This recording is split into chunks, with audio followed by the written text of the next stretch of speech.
हरि ओम छात्राः। पिछले पाठ में यानी इस वीडियो के पिछले भाग में हमने हमारा ये जो पाठ है जिसका नाम है वीर बालको लवकुशौ, इसका ये जो पाठ है इस पाठ का अभ्यास किया था। यानी इस पाठ में क्या है, कौन कौन से शब्द का क्या क्या अर्थ होता है, और ये होने के बाद आज हम इस पाठ का जो अभ्यास है, यानी इसको आप लोग अंग्रेजी में एक्सरसाइज कहते हैं, उसको देखेंगे, उसको पढ़ेंगे, उसका अध्ययन करेंगे कि किस तरह से इस पाठ का जो है क्या बोलते हैं उसको, प्रश्नोत्तर जो है उसका अभ्यास करेंगे। तो चलिए शुरुआत करते हैं हमारे इस पहले प्रश्न से, जो कि यहाँ पर लिखा हुआ है। सबसे पहली बात तो ये है कि आप लोगों को ये जो यहाँ पर कोष्टक दिए गए हैं, ये जो तालिकाएं यहाँ पर आप लोग देख पा रहे हैं, इनको आपको स्मरण करना है। स्मरत यानी स्मरण कीजिए, यानी इन सभी का कंठस्थीकरण हमें करना है, यानी पूरे याद कर लेना है, ताकि बाकी आने वाला जब हम व्याकरण पढ़ेंगे तो उस व्याकरण में इसका आप लोगों को बहुत ज़्यादा फायदा हो जाएगा। चलो, तो अब हम आते हैं सबसे पहले हमारे प्रश्न पर। तो देखिए, पहला प्रश्न क्या है, रामस्य पुत्रौ कौ, यानी राम के पुत्र कौन है? तो उत्तर आप सभी को पता है, और वो है लवकुशौ। बिल्कुल आसान सा उत्तर है। दूसरा यहाँ पर प्रश्न है, रामस्य पुत्रौ कीदृशौ, यानी राम के पुत्र कैसे है? यहाँ पर कीदृशौ ये जो शब्द है, इसका मतलब है कि कीदृशौ यानी कैसे है। तो उसके बारे में हमारा जो पाठ है, अगर हम हमारा पाठ खोलते हैं तो देखिए यहाँ पर ही बात कही है, तौ सुंदरौ शूरौ चतुरौ च, ये उसका उत्तर है कि राम के पुत्र कौन है? कुशलव है, लवकुश है। कैसे हैं? तो सुंदर है, शूर है और चतुर है। ये उस वाले प्रश्न का उत्तर। हाँ, चलो अब यहाँ पर हम आते हैं हमारे तीसरे प्रश्न पर। लवकुशौ कस्य शिष्यौ, यानी लव और कुश ये दोनों किसके शिष्य हैं? तो इसका भी उत्तर बड़ा आसान है। एक काम करता हूँ, मैं अपने पाठ को यहीं पर लेकर आता हूँ दूसरी जगह पर, ताकि मुझे बार बार ऊपर जाने का काम ना पड़े।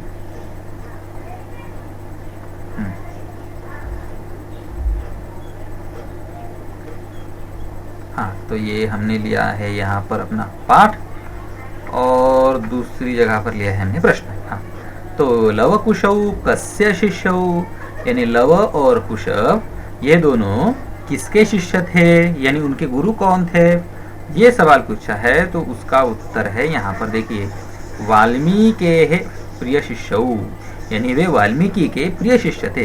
तो हमारा उत्तर है वाल्मीकि, यानी वाल्मीकि के, ऐसा उसका मतलब है। चलिए अगला प्रश्न, रामः कम यागम करोति, यानी राम कौन सा यज्ञ करते हैं? तो यज्ञ का नाम क्या है? तो हमें यहाँ पर देखिए, अगर हमने इस पाठ्य पुस्तक को देखा, हाँ, तो ये देखो यहाँ पर मिल गया हमें, रामः अश्वमेध यागम करोति, तो ये उसका उत्तर हो गया। आगे, सैन्येन सह कह आगच्छति, यानी अपनी सेना के साथ कौन आता है?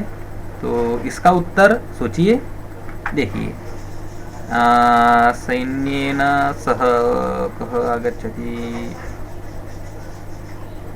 देखो ये मिल गया उत्तर, सैन्येन सह लक्ष्मणः आगच्छति, या फिर लक्ष्मणः सैन्येन सह आगच्छति, ऐसा उसका उत्तर मिल गया। आगे है, लवकुशौ युद्धं कर्तुं कस्य आह्वानं कुरुतः, यानी जो लवकुश है ये युद्ध करने के लिए किसका आह्वान करते हैं, यानी किसको चैलेंज करते हैं? आह्वान करना यानी चैलेंज करना। तो युद्धम कर्तुम आह्वानम, युद्ध करने के लिए किसका आह्वान करते हैं? तो अगर हम पाठ पढ़ते हैं तो ये देखिए, युद्धम कर्तुम रामस्य आह्वानम कुरुतः, यानी यहाँ पर हमारा उत्तर बन जाता है रामस्य। आगे, सीता वृक्षस्य अधः कम पश्यति, यानी सीता पेड़ के नीचे किसे देखती है? किसे देखती है? देखो पाठ पढ़कर समझ में आ जाएगा। ये देखिए यहाँ पर, सीता वृक्षस्य अधः यागाश्वम पश्यति, यानी सीता वृक्ष के नीचे याग के अश्व को, यानी यज्ञ के घोड़े को देखती है। और हमारा अंतिम प्रश्न है सर्वे संतोषेण कुत्र गच्छन्ति, यानी सभी लोग आनंद से, खुशी से कहाँ जाते हैं। तो ये उसका उत्तर हमने सबसे नीचे मिलता है, अयोध्याम प्रति गच्छन्ति, यानी सारे के सारे लोग खुश होकर अंत में अयोध्या चले जाते हैं। तो पहला प्रश्न हमने देख लिया। अब हम दूसरा प्रश्न लेते हैं। उदाहरणानुगुणम लिखत, यानी उदाहरण के अनुसार लिखिए। अनुगुणम यानी अनुसार, अकॉर्डिंगली। तो उदाहरण कैसा दिया है, देखिए यहाँ पर उदाहरण है ये वाला। ये इस उदाहरण में क्या है कि यहाँ पर 3 हमें शब्द दिए गए हैं और इन तीनों शब्दों में पहला वाला जो शब्द आप लोग यहाँ पर देख रहे हैं, ये शब्द है एक वचन का, दूसरा शब्द है द्विवचन का और तीसरा शब्द है 3 या 3 से ज़्यादा जो संख्या होती है वो बहुवचन का। तो इसके नीचे जो शब्द आप लोग देख रहे हैं यहाँ पर, इनका भी हमें ऐसा ही करना है। ये सभी एक वचन में है, इनका हमें द्विवचन और बहुवचन बनाना है। कुछ बड़ी मुश्किल से बात नहीं है बच्चों, मैं आप लोगों की मदद कर रहा हूँ और आसानी से हम सब लोग मिलकर ये काम कर लेंगे। अब यहाँ पर देखिए, मैं इसको अपने हाथ से तो नहीं लिख पाऊंगा, मैं यहाँ पर वर्ड पैड की सहायता लूँगा। कहाँ गया मेरा वर्ड पैड, आजा बेटा। हाँ, ये वर्ड पैड रहा यहाँ पर। अब इसको मुझे ठीक से खड़ा करना है क्योंकि ये बीच में आ रहा है। ये हो गया। तो चलिए एक एक शब्द को हम देखेंगे और यहाँ पर इसके द्विवचन बहुवचन बनाएंगे। आप लोगों को उसको अपनी कॉपी में लिखना है, ठीक है। मैं यहाँ पर लिख रहा हूँ, लेकिन लिखने से पहले मुझे इसका बदलना पड़ेगा फॉन्ट, क्योंकि ये फॉन्ट मुझे पसंद नहीं है।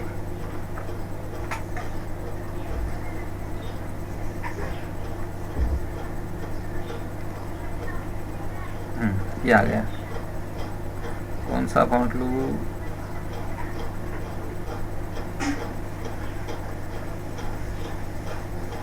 मेरे ख्याल से यहाँ पर मुझे संस्कृत फॉन्ट लेना चाहिए। हाँ, ये आ गया। तो अब ये संस्कृत में लिखाएंगा यहाँ पर। हाँ, ये देखिए संस्कृत में लिख रहा है। तो सबसे पहला शब्द यहाँ पर क्या है? चटकः। चटक का मतलब क्या है बच्चों? चिड़िया, चिड़ा, चिड़ा। तो इसका द्विवचन क्या बनेगा? चटकौ और बहुवचन चटकाः, यानी एक चिड़ा, 2 चिड़े और चटकाः यानी खूब सारे चिड़े। दूसरा शब्द है चालकः। चालक का मतलब क्या है? चालकः अर्थात ड्राइवर, जो गाड़ी चलाता है। द्विवचन है चटकौ और चटक नहीं, चालकौ, यानी 2 ड्राइवर, 2 चलाने वाले, और चालकाः यानी खूब सारे चालक। आगे है गजः। गजः का मतलब क्या है बच्चों, बताओ? याद है तो नीचे कमेंट में बताओ। गजः यानी हाथी। द्विवचन क्या बनेगा? गजौ यानी 2 हाथी और गजाः यानी खूब सारे हाथी। अरे आगे देखते हैं सेवकः। सेवक यानी सेवा करने वाला, सर्वेंट बोलते हैं अंग्रेजी में हम उसको। तो इस जगह पर सेवक का द्विवचन आएगा सेवकौ, यानी कितने सेवक?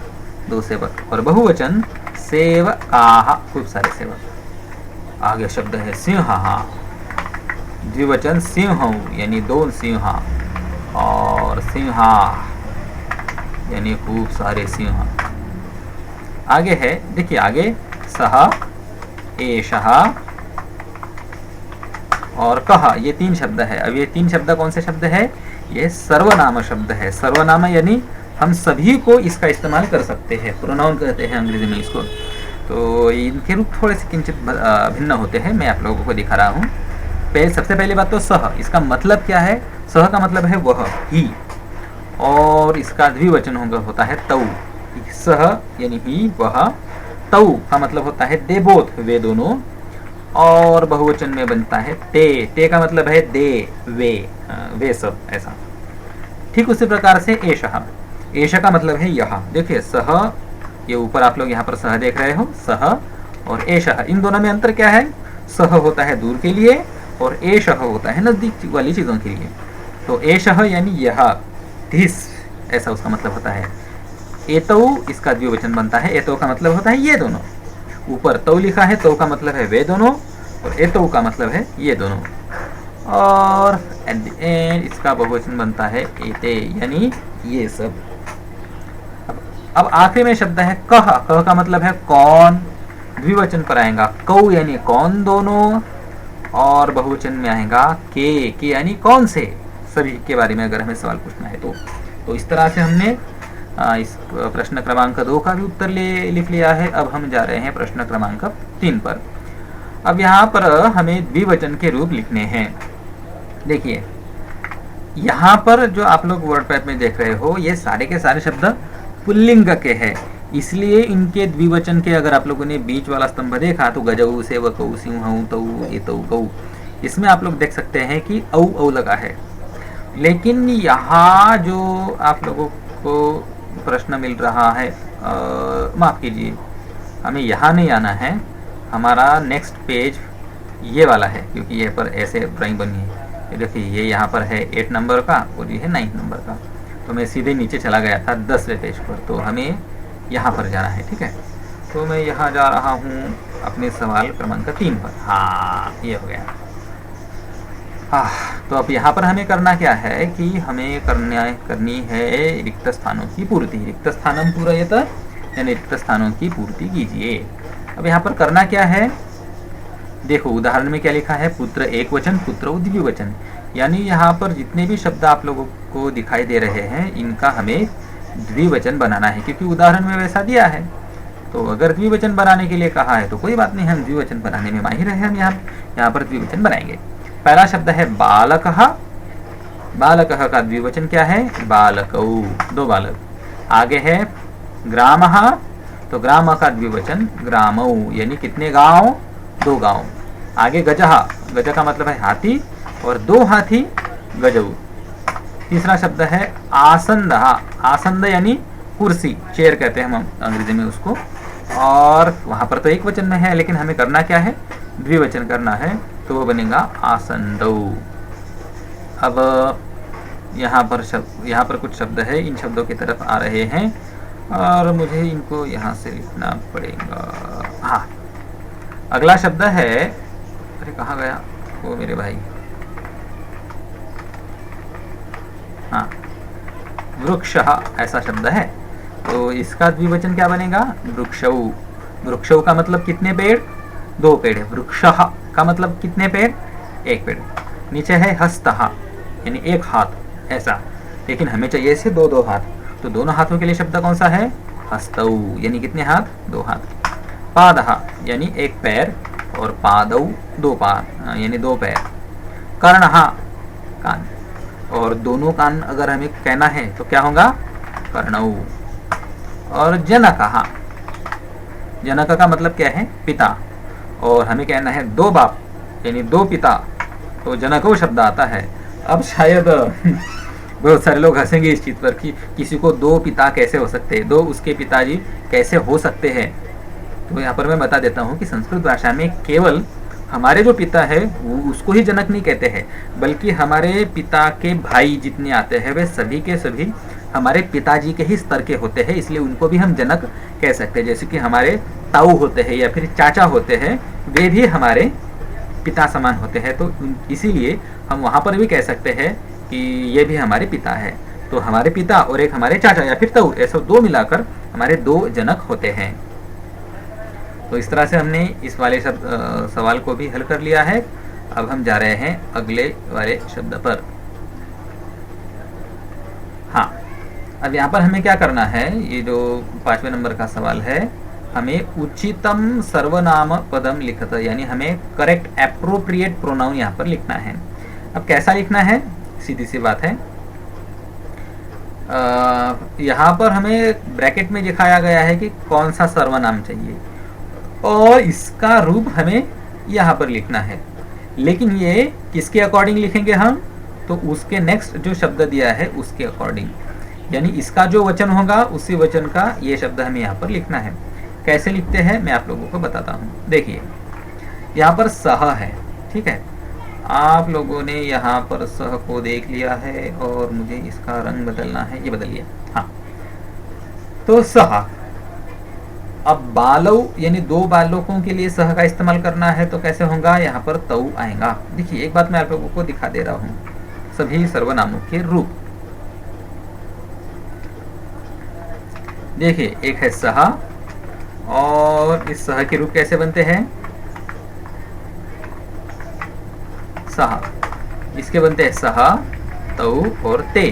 सह का मतलब है वह, तऊ का मतलब है वे दोनों, और ते का मतलब है वे सब। स्त्रीलिंग में आता है सा ते ताहा, यानी वह, वे दोनों और वे सब।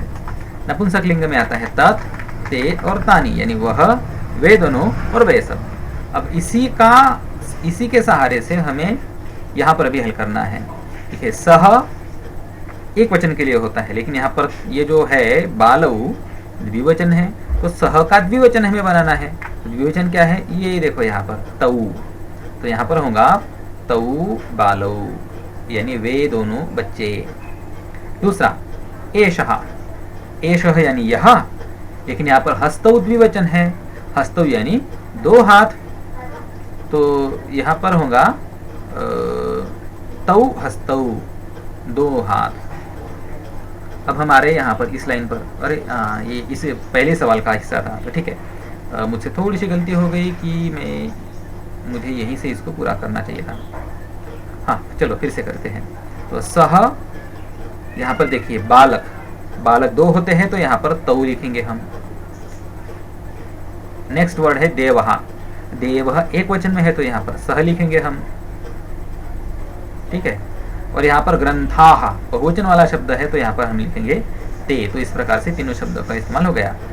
एक वचन में है सह देवः, द्विवचन में है तऊ बालऊ, और बहुवचन में है ते ग्रंथाः। तो सह तऊ ते तीनों रूप पूर्ण हो गए। अगला वाला शब्द देखिए, यहाँ पर आप लोग देख पा रहे हो एषः। अब एषः का प्रयोग यहाँ पर करना है। देखिए हस्तौ द्विवचन है, एषः के तीन रूप बनते हैं, एषः, एतौ और एते। अब इन तीनों का हमें यहाँ पर इस्तेमाल करना है। हस्तौ कौन सा वचन है, यहाँ पर द्विवचन है, तो यहाँ पर आएगा एतौ।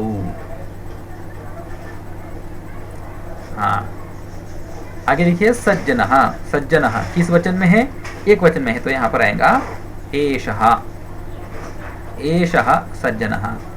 और नायकाः बहुवचन है, तो यहाँ पर आएगा एते नायकाः। हाँ ऐसा होगा। अब हम जा रहे हैं आगे, प्रश्न क्रमांक 5 का उप प्रश्न क्रमांक 3 पर। ये सब कुछ मैं मिटा रहा हूँ, ये मिट गया। आगे मैं वर्ड पैड पर लिखकर बताऊंगा आप लोगों को, क्योंकि वो आप लोगों को ठीक से समझाएगा। आगे हमारा प्रश्न क्रमांक 3 जो है वो कहता है कह का हमें इस्तेमाल करना है। कह के तीन रूप कौन कौन से होते हैं, कह, कऊ और के। अब यहाँ पर सबसे पहले देखिए चोरः, ये है तो डैश डैश चोर। अब चोर इसका वचन कौन सा है, एक वचन है, तो यहाँ पर आगे आएगा कह चोरः, ऐसे ये कह यहाँ पर आ गया।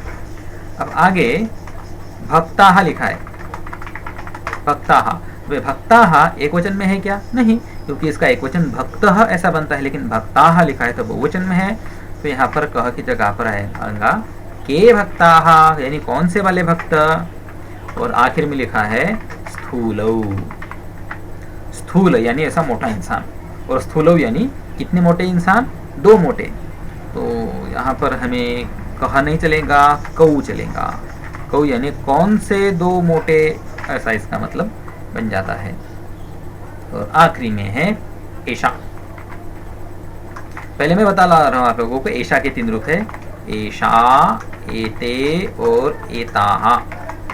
एषा का मतलब होता है यह लड़की, यह स्त्रीलिंग में। अब आगे देखिए स्त्रीलिंग में लेखन्यो ऐसा शब्द है, लेखन्यो। लेखनी का मतलब होता है कलम, पेन, और लेखन्यो यानी दो कलमें। ये द्विवचन है, तो यहाँ पर द्विवचन का रूप आप लोग यहाँ पर बीच में देख पा रहे हो, इसको आप लोगों को लिखना है, जो कि आएगा यहाँ पर एते लेखन्यो। देखिए यहाँ पर एतो लेखन्यो क्यों नहीं आया, क्योंकि ये स्त्रीलिंग शब्द है। स्त्रीलिंग में सिर्फ एषा, एते और एताः ऐसे ही तीन रूप होते हैं। आगे है अंकन्यो। ये जो अंकन्यो शब्द है, इसको ठीक से पढ़ना है, अंकन्यो, इसको भी द्विवचन में लिखना है, तो यहाँ पर भी आएगा एते अंकन्यौ। और सबसे अंत में आप लोगों को नद्यौ शब्द दिख रहा है। नद्यौ यानी नदिया। सबसे पहले अंकन्यौ का मतलब मैं बताना भूल गया था। अंकन यानी पेंसिल। देखो, लेखनी यानी पेन और अंकनी यानी पेंसिल, और नद्यौ नद्यौ यानी नदी, नदिया। माफ कीजिए, यहाँ पर दो नदियाँ हैं। यहाँ पर भी एते नद्यौ इतना ही आएगा क्योंकि यहाँ पर द्विवचन है। चलिए आगे आगे हमें यहाँ पर फिर से द्विवचन के ही रूप लिखने हैं, लेकिन यहाँ पर थोड़ा सा बदल ये हुआ है कि यहाँ पर स्त्रीलिंग है, पुल्लिंग नहीं। अब हम स्त्रीलिंग में आ चुके हैं। देखिए, नासिका यानी नाक स्त्रीलिंग है और नासिके उसका द्विवचन स्त्रीलिंग में आता है। तो जल्दी से मैं आप लोगों को इनके भी द्विवचन बता दे रहा हूँ। सबसे पहला शब्द है शिला, यानी शिला का मतलब क्या है? पत्थर। और अगर मैं कहूँगा शिले तो इसका मतलब होगा दो पत्थर। देखिए यहाँ पर अब शिलो क्यों नहीं, क्योंकि शिला शब्द स्त्रीलिंग का है, पुल्लिंग का नहीं। औ सिर्फ पुल्लिंग में लगता है। तो शिले दो पत्थर, कले यानी दो कलाएं, सा का मतलब है शी, और यहाँ पर अगर मैं लिखता हूँ ते तो इसका मतलब होता है वे दोनों लड़कियां। का द्विवचन बनेगा के। अब जननी, अब ये देखो जननी का द्विवचन क्या बनेगा? जनने नहीं बनेगा। क्यों? क्योंकि ये इसके अंत में आप लोगों को आ नहीं ई है। तो ई वाले शब्दों का द्विवचन औ से बनता है, जनन्यौ। ऐसा जननी यानी माता और जनन्यौ यानी दो माताएं। आगे हम और जा रहे हैं वेदिका।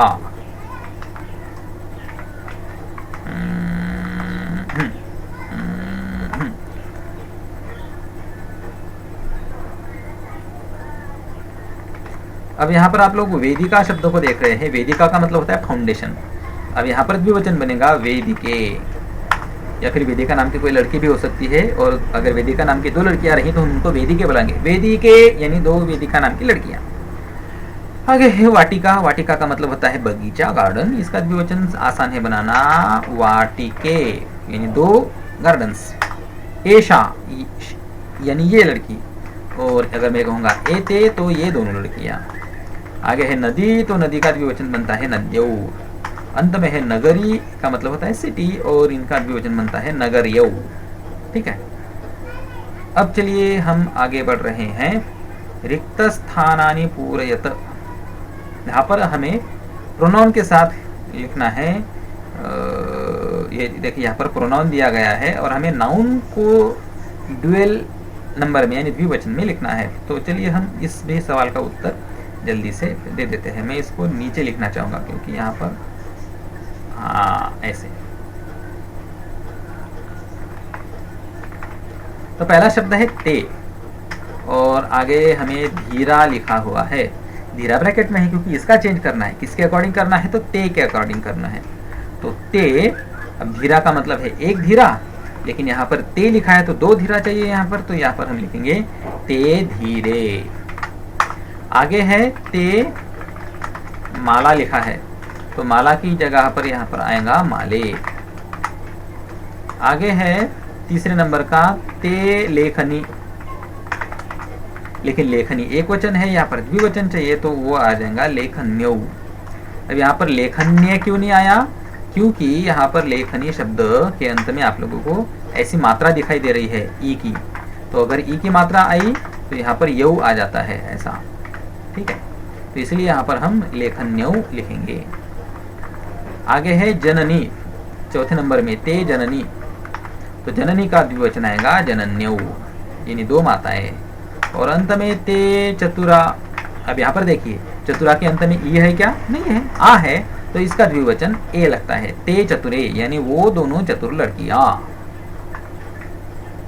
चलिए अब हम आते हैं उस सवाल पर जिस पर हम पहले ही कूद पड़े थे, ऐसे सीधे नीचे। फाइनली हम वहां पर आ गए हैं।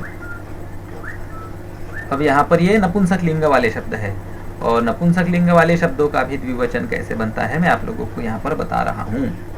वहां पर भी ए लगा कर ही बनता है। और यहाँ पर सबसे पहले लिखा है वाहनम। वाहनम का मतलब है होता है गाड़ी, व्हीकल। अगर मैं लिखूं वाहने, इसका मतलब होगा दो गाड़ियां। नगरम का मतलब होता है एक नगर, एक गांव, एक सिटी। अगर मैं कहूँगा नगरे तो दो गांव। तत् का मतलब है वह, और मैं लिखूंगा ते का मतलब होगा वे दोनों। और आखिर में एतत् लिखूंगा तो एतत् का मतलब है ये, और अगर मैं लिखूंगा एते तो इसका मतलब होगा ये दोनों। और अंत में क्या है, किम यानी क्या, और मैं यहाँ पर अगर के लिखूं तो इसका मतलब होगा कौन दोनों। किम एक वचन है और के द्विवचन है।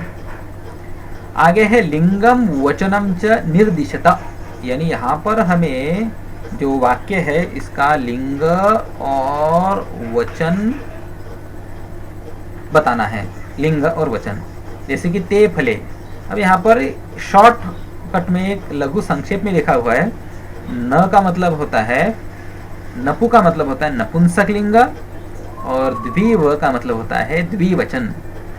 अब ऐसा ही हमें यहाँ पर बताना है बाकी वाले शब्दों का, सभी का। चलिए इसको भी हल कर लेते हैं। हाँ, ते महिले। अब देखिए यहाँ पर महिला शब्द पुल्लिंग का है क्या? महिला शब्द कभी भी पुल्लिंग का नहीं हो सकता है, वो स्त्रीलिंग का है। तो यहाँ पर हम लिखेंगे स्त्रीलिंग। उसके बाद ये द्विवचन का है तो हम लिखेंगे द्विवचन। हम यहाँ पर पूरा लिखेंगे यहाँ पर, ठीक है, द्विवचनम। आगे दूसरा है ते वाहने। अब वाहन शब्द स्त्रीलिंग का है क्या? नहीं, वाहन नपुंसक लिंग का है। तो यहाँ पर हम लिखेंगे नपुंसक लिंग और द्विवचन। मैं ऐसे शॉर्ट फॉर्म में लिख रहा हूँ। तीसरा है ते लेखन्यो। अब लेखनी इसका मतलब होता है कलम, पेन, और जो कि स्त्रीलिंग में है तो यहाँ पर हम लिखेंगे स्त्रीलिंग, लेकिन शॉर्ट फॉर्म में लिखेंगे स्त्रीलिंग। और वचन कौन सा है? द्विवचन है, तो स्त्रीलिंग द्विवचन। आगे है ते पुस्तके। पुस्तक नपुंसक लिंग शब्द का है बच्चों, नपुंसक लिंग का शब्द है बच्चों, तो यहाँ पर हम लिखेंगे नपुंसक लिंग। और पुस्तके ऐसा द्विवचन में है तो द्विवचन लिखा। अंत में है एते पत्रे, यानी ये दोनों पत्र, लेटर्स, ये भी नपुंसक लिंग की चीज है तो मैं लिखूंगा नपुंसक लिंग और द्विवचन, क्योंकि ये द्विवचन का ही शब्द है। और अंत में छठवा है एते देव्यौ। अरे क्या लिखा मैंने, हाँ, देव्यौ, ये देवी शब्द का द्विवचन है। देवी यानी एक देवी, और देव्यौ दो देवियां, और देव्यहा यानी बहुत सारी देवियां। तो यहाँ पर द्विवचन है और ये देवी शब्द स्त्रीलिंग का है तो यहाँ पर लिखेंगे स्त्रीलिंग का द्विवचन, ठीक है। चलो हमने ये वाला भी सवाल पूरा कर लिया है। और अब हम करेंगे, ये एक सफरचंद आप लोगों को दिखाई दे रहा है, यहाँ से हमें सही शब्दों को चुनकर लिखना है। देखिए ये सारे के सारे सर्वनाम हैं और इन सर्वनामों को हमें सही शब्द के सामने रखना है। अब देखिए यहाँ पर है छात्रे। अब ये मूल शब्द है छात्रा। छात्रा यानी स्टूडेंट, लेकिन कौन, लड़का या लड़की? लड़की, छात्रा। और इसका द्विवचन है छात्रे, तो हमें स्त्रीलिंग का द्विवचन चुनना है और वो यहाँ पर है छात्रे, ठीक है। तो यहाँ पर आएगा ते छात्रे। आगे है बालकौ। पुल्लिंग शब्द है तो हम लिखेंगे यहाँ पर तौ बालकौ। मैं यहाँ पर आप लोगों को बांध दिखा रहा हूँ, आप लोगों को यहाँ पर ऐसे लिखना है तौ बालकौ, ठीक है। यहाँ पर ते छात्रे। और अंत में फले, ये नपुंसक लिंग का द्विवचन है तो ये वाला फले यहाँ पर है तो आप लोगों को यहाँ पर ऐसे लिखना है ते फले। मैं बस आप लोगों को रास्ता दिखा रहा हूँ। आगे वाला शब्द देखिए पुरुषाहा, बहुवचन है, पुल्लिंग का है तो ये पुल्लिंग वाला आ गया यहाँ पर, पुरुषाहा ते पुरुषाहा। खगौ द्विवचन है पुल्लिंग में तो तौ खगौ। शिक्षकौ ये भी पुल्लिंग है तो यहाँ से यहाँ तक आ गएगा तौ शिक्षकौ।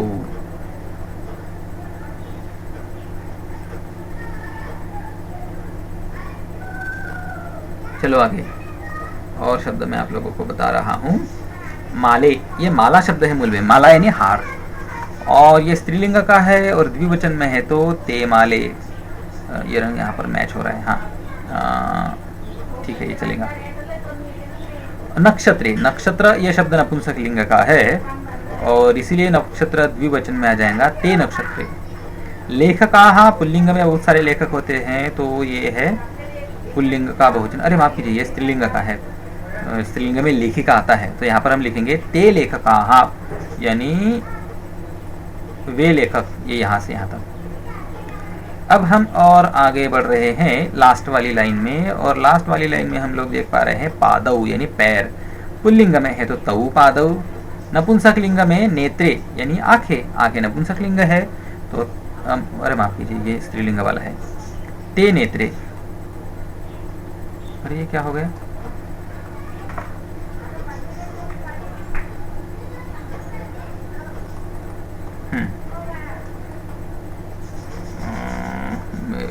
एक मिनट में इसको बंद करके फिर से शुरू कर रहा हूँ।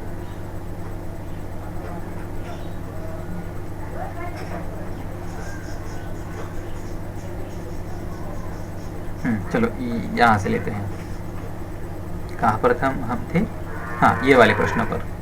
तो चलिए लास्ट में नेत्रे वाले पर थे हम। तो ते नेत्र नपुंसकलिंग है, तो ये हमने लिए यहाँ से ते नेत्रे, आप लोगों को यहाँ पर ते लिखना है।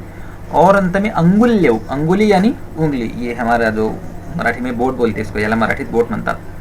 तर अंगुल्यव, अंगुली यानी उंगली, ये उंगली स्त्रीलिंग है, तो स्त्रीलिंग का द्विवचन आएगा ते अंगुल्यव, क्योंकि यहाँ पर अंगुल्यव द्विवचन है। अब 10वें नंबर का प्रश्न है जिसको हम हल करेंगे। यहाँ पर रिक्त स्थानों की पूर्ति करनी है। तो यहाँ पर देखिए पहला पठ धातु है और धातु के 3 हमें रूप बनाकर दिखाए हैं। तो ठीक उसी प्रकार से यहाँ पर भी आप लोगों को धातु दिखाई दे रहे हैं और इनके 3-3 हमें रूप बनाने हैं। तो जैसे कि पठ धातु से पठती, पठतः, पठंती बनते हैं, वैसे ही हमें बाकी वाले धातुओं से भी 3-3 रूप बनाने हैं। देखिए अगला धातु है वद नाम का, तो वद से बनेगा वदती, वदतः और वदंती। मेरे ख्याल से ये आप लोगों को आता होगा, पता है, क्योंकि ये बहुत आसान है। अगला धातु है गच्छ, वैसे तो यहाँ पर गम धातु है लेकिन फिर भी गच्छ लिखा हुआ है, तो गच्छ धातु है, तो इसका रूप बनेगा गच्छति, गच्छतः और गच्छन्ति। आगे है क्रीड धातु, तो क्रीड का मतलब होता है खेलना, तो यहाँ पर अगर मैं लिखूंगा क्रीडति यानी खेलता है, क्रीडतः यानी दोनों खेलते हैं, और क्रीडन्ति यानी सब खेलते हैं। मेरे ख्याल से अगला वाला प्रश्न दूसरे पृष्ठ पर होगा, जो कि हमें ऊपर मिलेगा। हाँ ये मिल गए।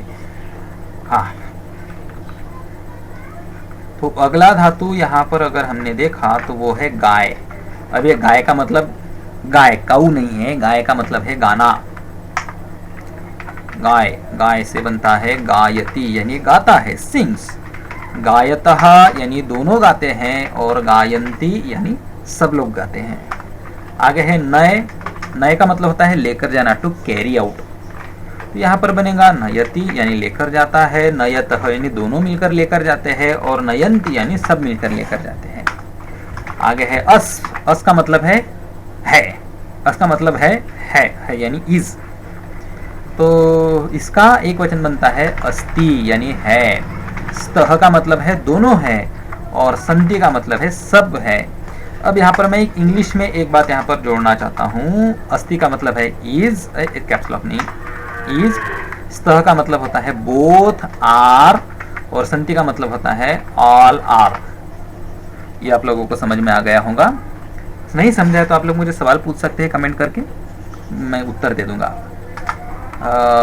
आगे है धाव। धाव का मतलब होता है, सभी को पता है, दौड़ना, और इससे क्रियापद बनता है धावती यानी दौड़ता है।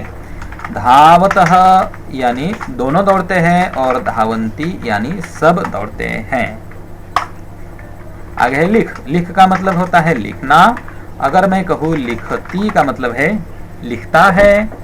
उसके बाद लिखतः यानी दोनों लिखते हैं, और लिखंती यानी सब लिखते हैं। आगे खाद। भाई खाना किसको पसंद नहीं है, सभी लोग खाते हैं। ये देखो ये भी खा रही है। तो खादती यानी खाता है या फिर खाती है। खादतः यानी दोनों खाते हैं, और खादंती यानी सब खाते हैं। कौन कौन खाता है भी, मैं तो खाता हूँ, सब लोग खाते हैं। अंत में है यच। यच का मतलब होता है टू गिव, देना। और अगर मैंने लिखा यच्छति यानी देता है, यच्छतः यानी दोनों मिलकर देते हैं, और यच्छन्ति यानी सारे देते हैं। तो इस तरह से हमने इन क्रियापदों का भी अर्थ देख लिया है। और यहाँ पर हमारा अगला सवाल है, जो कि आप लोग यहाँ पर देख पा रहे हैं, द्विवचन रूपाणि लिखत, यानी हमें द्विवचन के रूप लिखने हैं। अभी तो लाइट लाओ। हाँ अब ठीक है। पठति ये क्रियापद है और इन सभी के हमें द्विवचन के रूप लिखने हैं। मैं यहाँ पर नीचे लिख रहा हूँ एक एक करके सभी के। तो सबसे पहले है पठति, और पठति का मतलब है पढ़ता है, लेकिन यहाँ पर हमें द्विवचन पूछा है तो इसका द्विवचन बनेगा पठतः, यानी दोनों पढ़ते हैं। आगे है धावति, इसका द्विवचन बनेगा धावतः, यानी दोनों दौड़ते हैं। और अंत में गच्छति का मतलब जाता है, हमें लिखना है दोनों जाते हैं, तो दोनों के लिए गच्छतः, यानी दोनों जाते हैं। आगे है नयति, यानी लेकर जाता है, अगर मैंने लिखूं नयतः तो यानी दोनों लेकर जाते हैं। पश्यति देखता है, पश्यतः यानी दोनों देखते हैं। गच्छति माफ कीजिए लिखति यानी लिखता है, और लिखतः दोनों लिखते हैं। और अब मेरे विचार से हमारा आज का अंतिम प्रश्न है द्विवचनांतानि वाक्यानि लिखत, यानी हमें पूरा वाक्य लिखना है जो द्विवचन में होगा। तो शुरू करते हैं धड़ाधड़ से हमारे द्विवचन के वाक्य। हाँ, अब ठीक है। पहला है सह पठति का तौ पठतः, ऐसा हमें करके दिखाया है, तो ठीक ऐसे ही हमें बाकी का करना है। पहला है बालः गच्छति, द्विवचन बनेगा बालौ गच्छतः। आगे है तत् पतति, ये देखो बाजू में लिखा है, तो इसका बनेगा तत् का द्विवचन ते पतति का मतलब पततः, वे दोनों गिरते हैं। सा लिखति ये एक वचन है, इसका द्विवचन बनेगा ते लिखतः, यानी वे दोनों लड़कियां लिखती हैं। आगे है जननी यच्छति, यानी माता देती है, तो इसका द्विवचन बनेगा जनन्यौ यच्छतः, यानी हमारी दोनों माताएं हमें देती है। अब एक तो माता हमारी खुद की होती है, और दूसरी हमारी जो चाची होती है उसको भी हम माता बोल सकते हैं। आगे है बालिका हसति, यानी लड़की हंसती है, द्विवचन बनेगा बालिके हसतः। आगे है एषा गायति, इसका द्विवचन एते गायतः, यानी ये दोनों भी गाते हैं, गा रही हैं लड़कियां। शिष्यः वदति, यानी स्टूडेंट सेज, द्विवचन बनेगा शिष्यौ वदतः। आगे है भक्तः नमति, यानी एक भक्त नमस्कार करता है, और अगर मैं कहूँ दोनों भक्त नमस्कार करते हैं तो हम लिखेंगे भक्तौ नमतः। तो इस प्रकार से हमने ये पूरा पाठ जो है पढ़ लिया है, इसके सभी प्रश्नों के उत्तर देख लिए हैं। अब यहाँ पर आप लोग नीचे एक चीज देख रहे हैं, और वो है एक्टिविटी छात्र कार्यम। यहाँ पर लिखा है द्विवचन युक्तानि दश वाक्यानि चित्र सहिततया लिखत, यानी चित्रों का आधार लेकर हमें द्विवचन, जिन वाक्यों में द्विवचन का इस्तेमाल किया गया है ऐसे 10 वाक्य लिखने हैं। जैसे कि यहाँ पर दिखाया गया है, ये द्विवचन का वाक्य है। नेत्रे पश्यतः, आंखें देखती, कितनी आंखें? 2 आंखें देखती है। बालौ धावतः, यानी 2 बालक दौड़ रहे हैं। ऐसे कुल मिलाकर हमें 10 वाक्य लिखने हैं। यही आप लोगों का गृह कार्य है, आप लोग नीचे कमेंट में कर सकते हो। अगर आपको कोई प्रश्न का सवाल ठीक से समझा नहीं हो, प्रश्न का सवाल नहीं, प्रश्न का जवाब आप लोगों को ठीक से समझा नहीं हो, तो आप लोग मुझे जरूर पूछ सकते हैं, मैं आप लोगों के उत्तर जरूर दूंगा। धन्यवाद।